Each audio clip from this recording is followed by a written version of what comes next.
오늘 말씀을 나눌 주제는 대속함을 받은 자와 그렇지 않은 자. 하나님께서는 이 세상에 이미 대속함을 받게 하신 자가 있고 아직 그렇지 않은 자를 같이 살아가게 하시고 그들과 같이 살아가게 하십니다.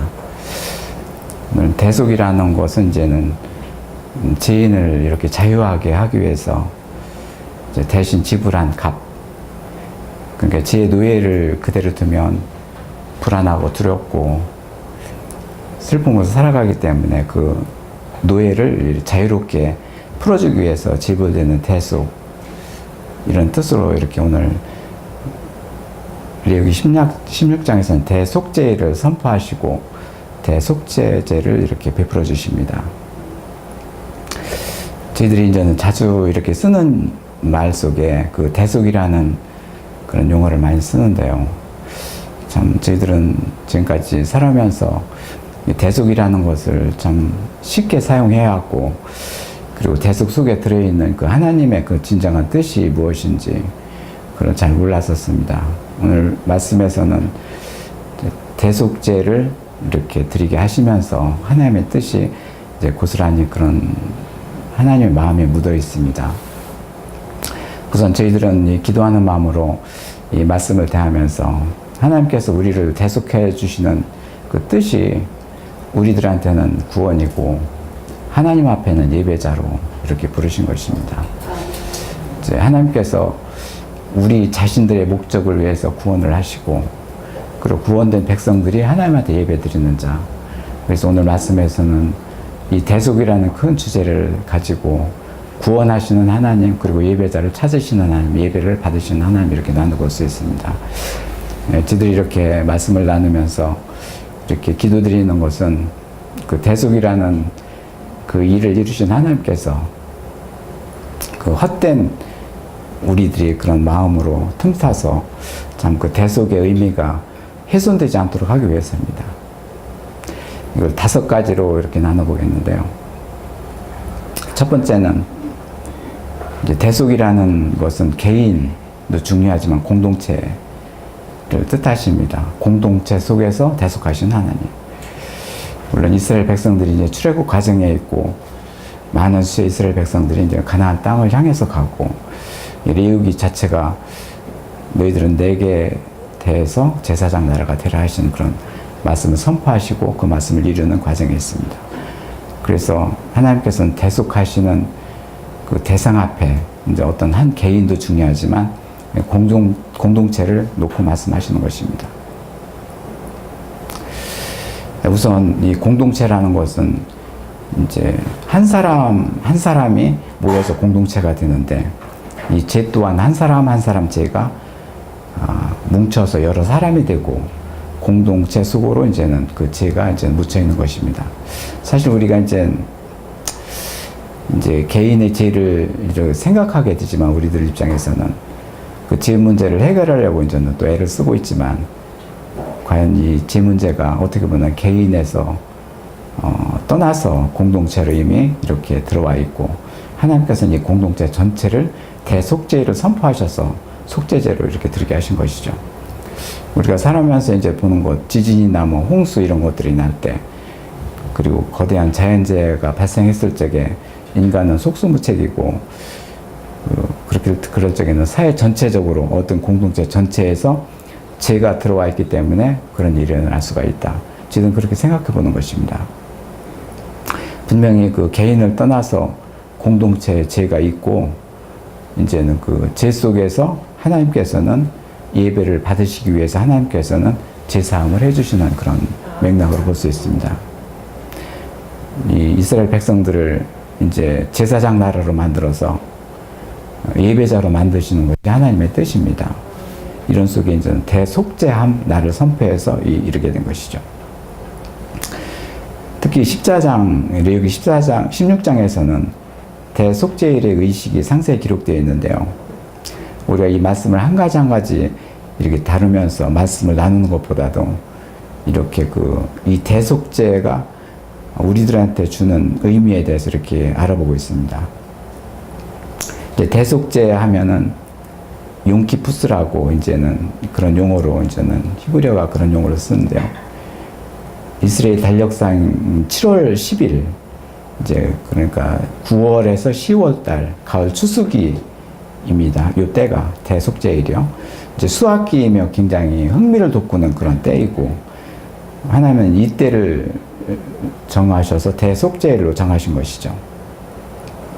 이날은 쉽게 얘기해서 온 백성의 죄를 용서받기 위해서 이제 대제사장이 이제 지성소 안에 들어가는 날입니다. 이제 많은 백성 중에는 나름대로 해결하려고 이렇게 노력을 하지만 전혀 해결치 않은 그런 백성들의 죄까지 모두 이제는 떠맡아서 제사장이 이제는 지성소에 들어가려고 하는 날이죠. 이제 많은 죄가 이제 지성소에 이제 쌓여 있고 이때 제사장은 백성을 대신해서 하나님의 계시는 그런 지성소에 들어가서 이제는 그 제단에 피를 뿌리면서 이제 용서를 받게 되는 날입니다.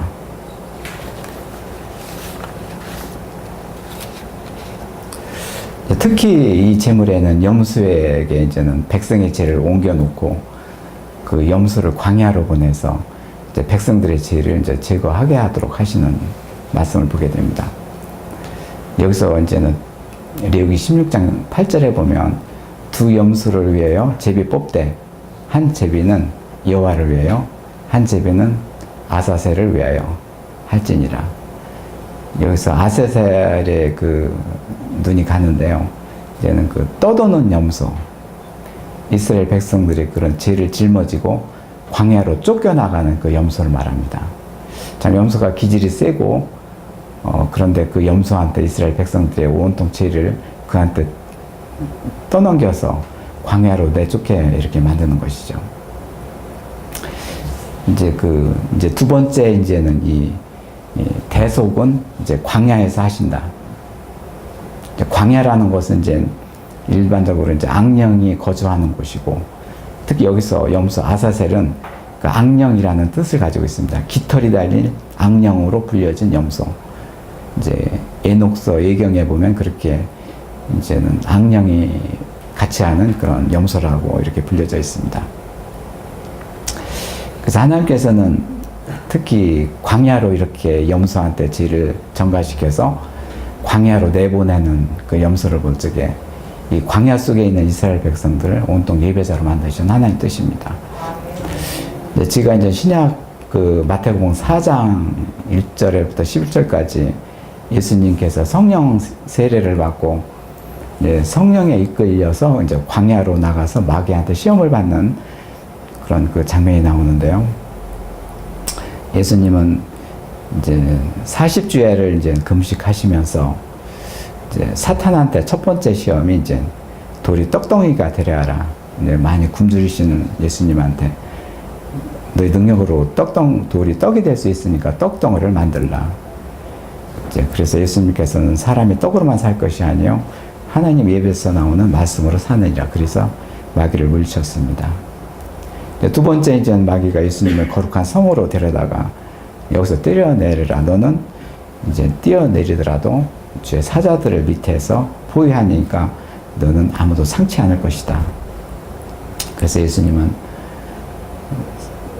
하나님을 시험하지 말라고 그러면서 이제 밀쳐냈습니다. 세 번째가 이제 지극히 높은 산으로 가서 큰 마을의 영광을 보이면서 여기에 경배하라.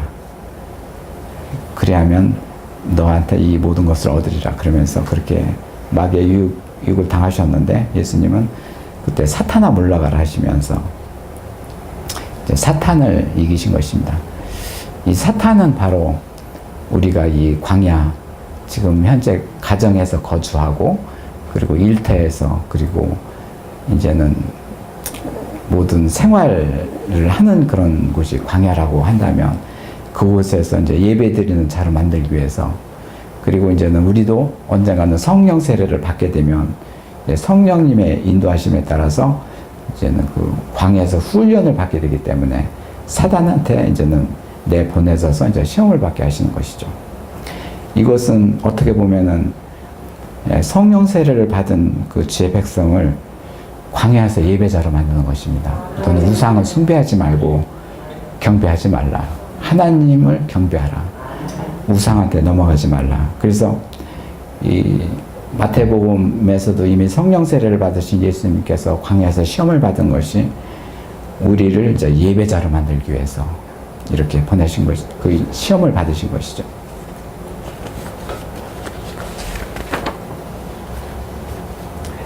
이제 신약에서 이제는 대속이라는 것은 이제 그리스도의 그 죽으심을 설명하기 위해서 사용되었고, 이제 인자 그 예수 그리스도가 오신 것은 섬김을 받으러 함이 아니라 도리어 섬기고자 자기 목숨을 많은 사람들한테 대속물로 주려 함이라, 그렇기 위해서 이제는 예수님께서 오셨는데요. 이 섬김도 결국에는 예배입니다. 예수님이 오신 것은 이제는 자기 목숨을 많은 사람들한테 대속물로 주어서 결국에는 그를 예배자로 만들겠다. 이 속에는 예배자 속에 구원이라는 것이 들어 있습니다. 예수님이 오셔서 우리를 섬긴다는 것은 그 사마리아 여인처럼 목말라 갈증하는 그들한테 그 영이 터지게, 영이 살아나게 하셔서 예배자를 만들고 그 안에서 구속을 이루시는 그 일을 하게 하시는 것이죠. 세 번째 이제는 이 대속에는 하나님의 의를 이루게 하시는 일입니다. 이제 우리의 마음으로는 믿음이 아니기 때문에, 우리의 마음으로 믿는 것은 나의 믿음이죠. 그렇지만 우리가 마음으로 믿어 의에 이르야지만이 하나님이 영역에서 받으시는 예배, 그래서 의를 이루는 예배, 하나님 공의의 영역에서 드려지는 예배, 이 예배를 하나님께서 받으시는 것이죠. 그래서 그 의의 그런 그 만족을 위해서, 하나님의 만족을 위해서 이 대속을 하시는 것이죠. 이 세 번째 하나님의 의를 만족시키기 위해서 대속하신다. 이 주제가 참 꽃이라고 볼 수 있는데요. 믿는 자들이 이제 그리스도의 대속의 결과로서 이제 살아계신 하나님을 섬길 수 있고, 섬긴다는 것은 바로 예배입니다. 이를 인해서 그는 새 언약의 중본이 첫 언약 때 범죄한 것을 속하려고 주구사 부르심을 입은 자로 하여금 영원한 기업의 약속을 얻게 하려 하심이라. 히브리서 9장 10절 말씀인데요. 이 역시 신령한 믿음을 가진 주의 백성들이 하나님한테 섬김으로 예배드리는 자를 말씀하십니다.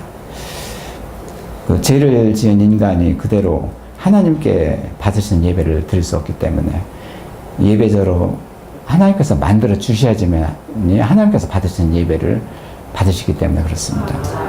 결국에는 이 대속에 대한 이 하나님의 뜻도 우리를 구원하시는 하나님의 뜻이 있지만 결국에 하나님의 뜻은 우리를 예배자로 만드시는 것이라는 것이죠. 하나님과 바른 관계를 회복시키기 위해서 값을 지불하는 것이 대속이라고 말씀드렸는데요. 그 십자가에 치르신 그 죽음이, 그리고 우리의 그 벌칙금을 이제는 지불하신 사건이죠.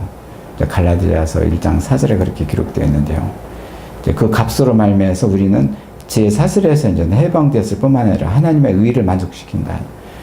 그러니까 그 예수 그리스도가 죽으시고 살아나신 그 의, 하나님의 최고의인 그 의가 우리 안에 들어와서 우리를 그 의로서 대속시켜 줌으로써 우리가 하나님 안에, 하나님 의 속에서 들어가게 되었다. 그래서 우리를 그 예배 드릴 적에 우상한테 예배 드리는 것이 아니라 진정으로 신령하지 않는 걸 하나님한테 예배 드리는 자로 만들기 위해서 그 의를 만족시켜 주기 위해서 대속하셨다, 이렇게 볼 수 있습니다.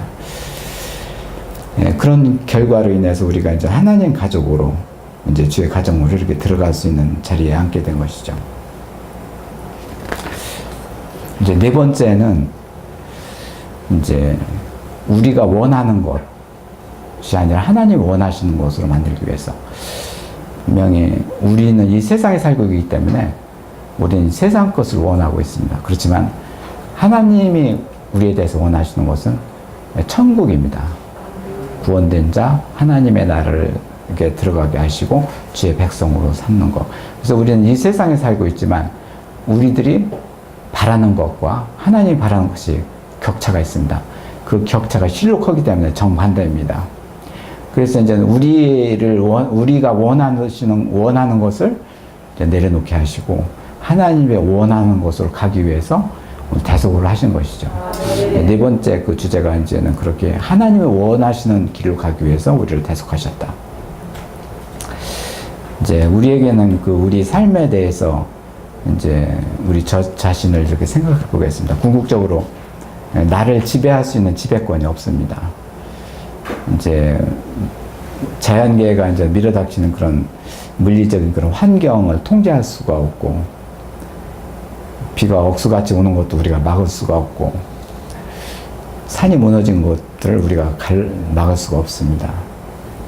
우리는 그 속에서 살아가게 되는데, 이런 환경으로부터 우리 자신이 그걸 통제할 수가 없게 되는 것이죠. 뿐만 아니라 우리 내면에는 이제 자아 같은 것들이 많은데, 이제 그걸 온전히 통제할 수가 없는 것이죠. 이제 물질적인 욕심을 갖는 거, 그것도 이제 물리적인 자아, 우리 속에 있는 것이죠. 그리고 나를 이제는 사람들한테 드러내고 수 있는 거, 자아, 이런 욕구, 이것도 사회적인 자아로서 이제 우리 속에 들어있는 자아입니다.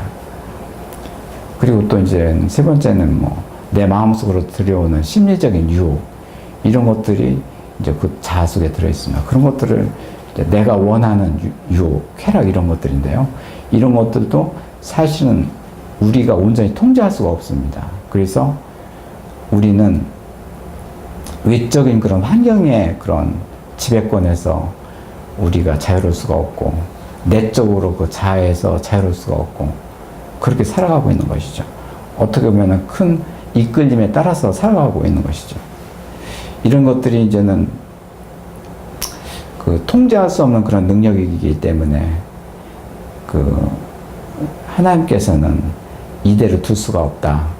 이대로 두면은 이 세상에 원하는 거, 내가 원하는 거로 너희 그 길을 가기 때문에 이제는 안 되겠다. 그래서 하나님이 원하시는 길로 이제 그 길을 바꿔주게 되는 것이죠. 이제 로마서 7장 15절에는 내가 행하는 것을 내가 알지 못하노니 곧 내가 원하는 것은 행하지 아니하고 도리어 미워하는 것을 행함이라. 하나님이 원하시는 것과 사람이 원하시는 것이 이렇게 차이가 난다. 우리는 생각뿐이지 그 근처를 갈 수가 없다. 내 몸은 그렇게 이행되지 않는다. 그래서 하나님께서는 이 세상에 우리를 두신 이유도 사실은 이 세상에서 내가 원하는 것을 취하면서 살아가게 하신 뒤에 결국에 주의 백성은 하나님 뜻으로 바꿔서 하나님이 뜻하시는 길로 인도하게 하시는 것이죠. 우리 지금 그때가 언제인지 이제는 사람마다 틀리는데, 그 때를 이제는 임박해서 오게 되면 하나님한테 이제는 그 순복하는 그런 우리의 태도가 필요합니다. 하나님은 이렇게 예배자를 이렇게 만들기 위해서 이제는 우리가 내면적으로 외적으로 지배권을 통제할 수 없는 이런 상황에서 하나님께서는 전능자의 손으로서 이제는 그렇게 하나님이 원하신 길을 인도하시게 되는 것이죠. 이것이 이제 네 번째 이제는 대속의 이유입니다.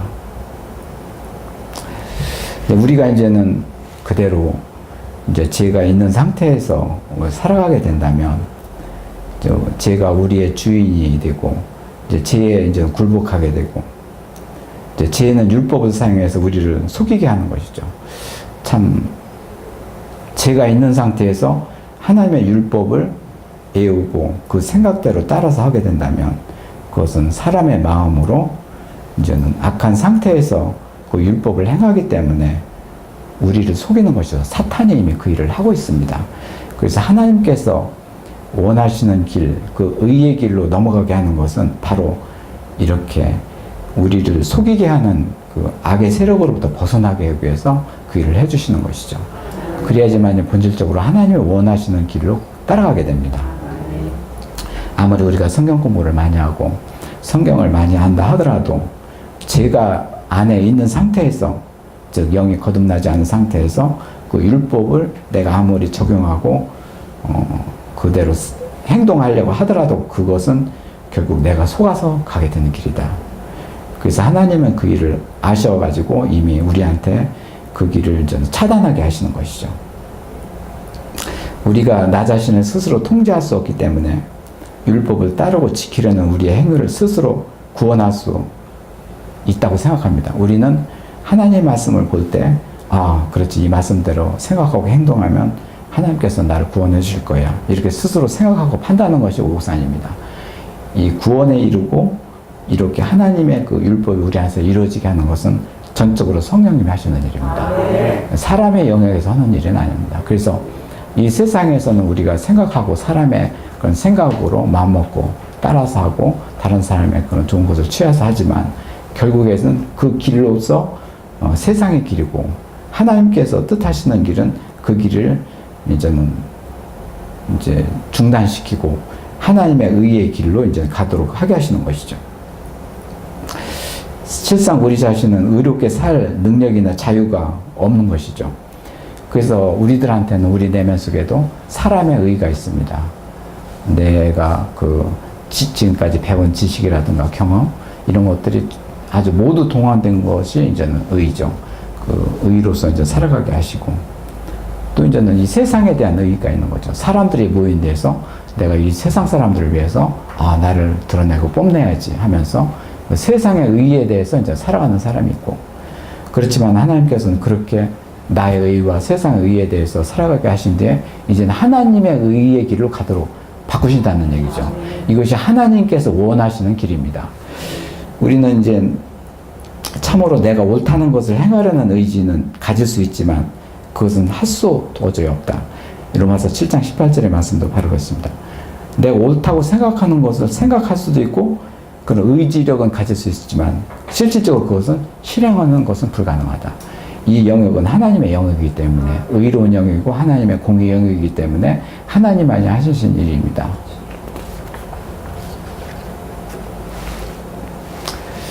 그래서 이제 스스로 힘으로 율법을 지키려는 시도는 어떻게 보면은 그런 노력도 중요합니다. 그렇지만은 그것은 하나님께서는 교만한 거로 보십니다.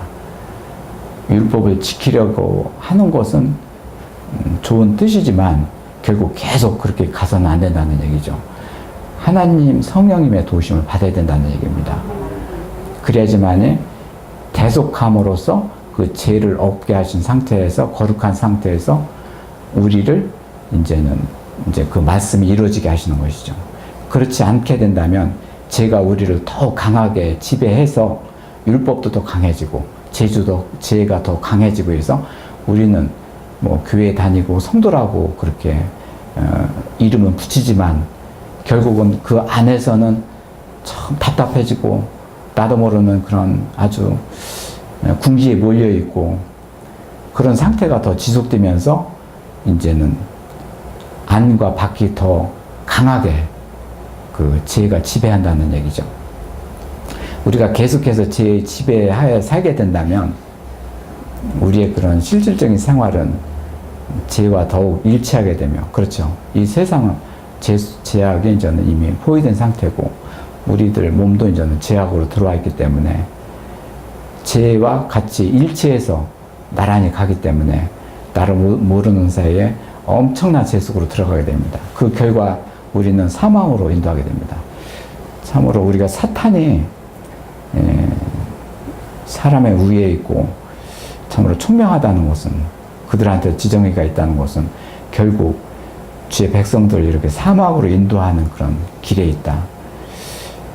그래서 하나님께서는 결국 그 고리를 끊는 그 첫 단추가 내가 원하는 것과 하나님이 원하는 것에 그런 차이를 두게 하시는 것이죠. 그래서 하나님의 원하시는 길로 이제 들어가게 하셔서 그 고리를 끊게 하시는 것이죠. 이제 마지막 이제 다섯 번째는 이 대속은 주님의 영광을 위해서 있다. 이제 그렇지만 만약 우리가 그리스도를 통해서 우리에게 주어지는 은혜에 순복한다면 그렇죠. 예수 그리스도가 죽으시고 살아나신 그 부활하신 그 주님의 은혜에 순복하고 따르게 된다면 성령님은 그 능력으로 우리를 생명과 진리 안으로 인도하시게 되고 그 하나님이 해주시는 일을 받게 됩니다. 하나님이 해주시는 일은 그분이 보내신 분을 믿게 하는 거, 그 믿음을 우리한테 주시는 것이죠. 믿음은 이제 하나님 믿음으로서 그 주의 백성들한테 주어지는 것입니다. 우리가 마음으로 믿는 것은 나의 믿음입니다. 그렇지만 여기서는 하나님께서는 하나님의 믿음을 그 자녀한테 주는 것입니다. 그래서 생명과 진리 안으로 인도하게 하셔서 우리를 그리스도 안으로 이제는 인도하게 되고, 그렇게 계속 살아가게 되면 이제 영에서는 기쁨이고 마음이 평안해지고 그럼 만족하게 되고 이제 불만이 이제 점차 사라지게 되고, 이렇게 되면서 이제는 우리한테 큰 선물을 내려주시는데, 이제 예수 그리스도의 형상이 우리 안에서 이루어지게 하는 것입니다. 그 형상이 이루어져야지만이, 그리스도의 형상이 우리 안에 이루어져야만이 그 예수 그리스도의 그 본체이신 영광, 하나님의 본체이신 영광이 예수 그리스도가 가지고 계시기 때문에 우리의 몸 안에 예수 그리스도가 계셔야지만이 하나님께 영광을 올릴 수 있습니다. 결국 그 대속함은 이렇게 최종적으로 하나님께 영광을 돌리는 그 길에 서게 위해서, 그 방법으로서 그리스도의 형상이 우리 안에서 이루어지기 위해서 그 대속하시는 것이죠.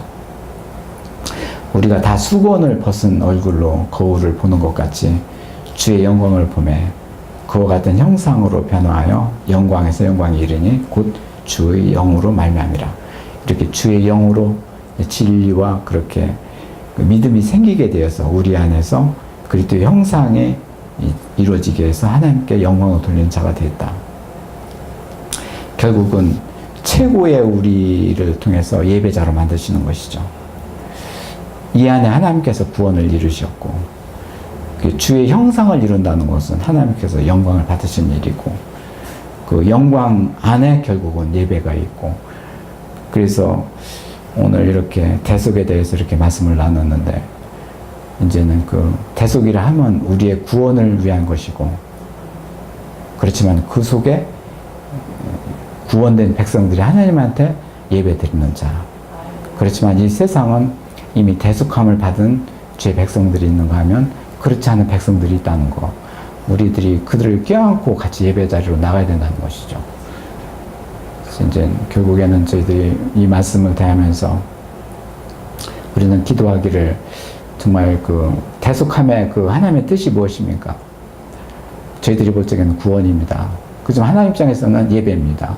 하나님, 그렇지만은 이 기도를 드리면서 이렇게 말씀을 나누면서 정말 하나님께서는 예배자로 찾으시고 예배자를 만드시는 것을 보게 됩니다. 그래서 대속을 이루시는 것이고, 예배를 드리면서 나도 모르게 구원에 이르게 되고 그 구원자로서 이렇게 만들어 가신 하나님의 뜻을 보게 됩니다.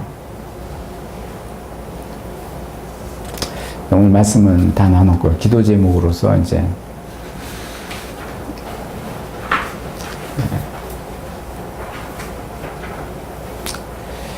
우리 대속으로서의 예배자입니다. 우리는 하나님께서 이제 예수 그리스도를 보내주셔서 우리의 죄를 그분한테 다 전담을 시켜서 그분으로 하여금 우리의 죄를 다 맡아주신 거, 광야에 그 염소한테 죄를 다 모두 전가해서 이제 광야로 내쫓는 그런 레위기의 말씀, 오늘 우리들한테는 예수 그리스도가 그 염소 역할을 다 하시는 것이죠.